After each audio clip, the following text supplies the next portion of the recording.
Caitlin Clark let the race bullies win. Bobby Burack, the race bullies are winning.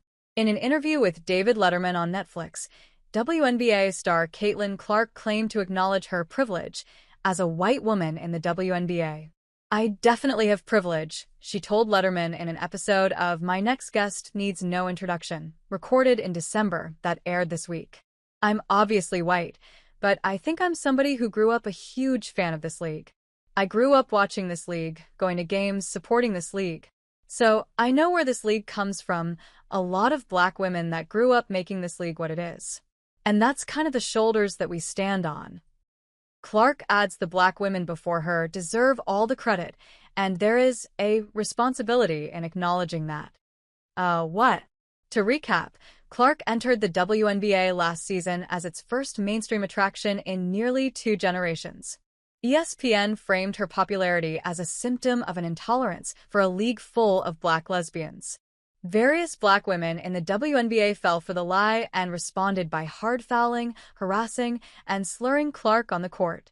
To try and ease the animus, Clark has responded with 2 faux admissions of her white privilege, the first during a Time profile late last year.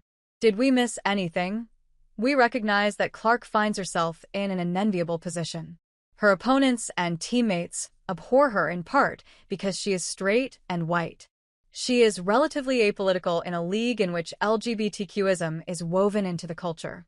Commentators like Monica McNutt continue to put a target on her back by framing her popularity as great white hopeism. Clark just wants to play basketball. At 23 years old, she seemingly figures that the only way to get along is to go along. But she's wrong. Mean girls don't lay off those who cower. They prey on their weakness.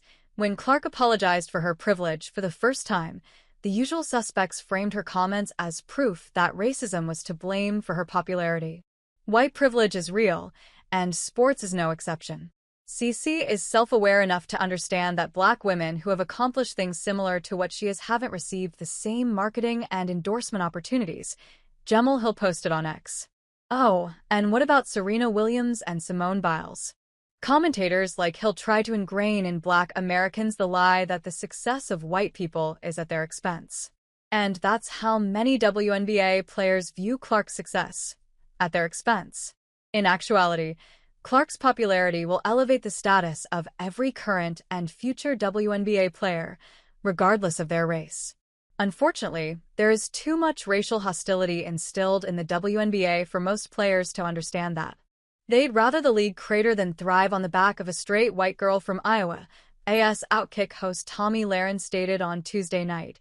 Clark is a grown woman and lacked the intestinal fortitude to reject the woke mob. In return, she empowered the mob. And the mob's plans for her are ambitious. "We explained last summer that the plan was never to bully Clark out of the WNBA. The plan was always to browbeat her into becoming one of them. Black women in the WNBA didn't just reject Clark because she is straight and white. Cameron Brink, who was drafted 1 pick after Clark, is also straight and white.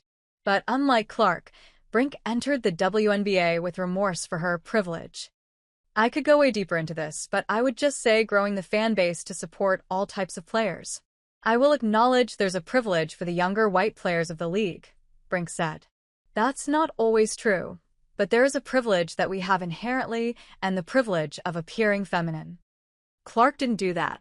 As a white girl and the biggest star in the WNBA, she chose not to use her transcendent platform to spread the LGBTQ and BLM agendas. That, above all else, is why the race bullies, the mean girls, and ESPN hated her so much.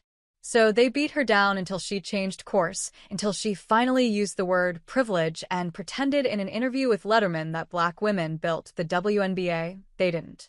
Perhaps Clark will enter her sophomore season now in their good graces.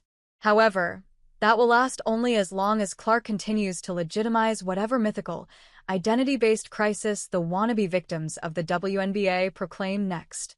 It's a trap. Caitlin Clark is now their pawn. She bent the knee. The race bullies won.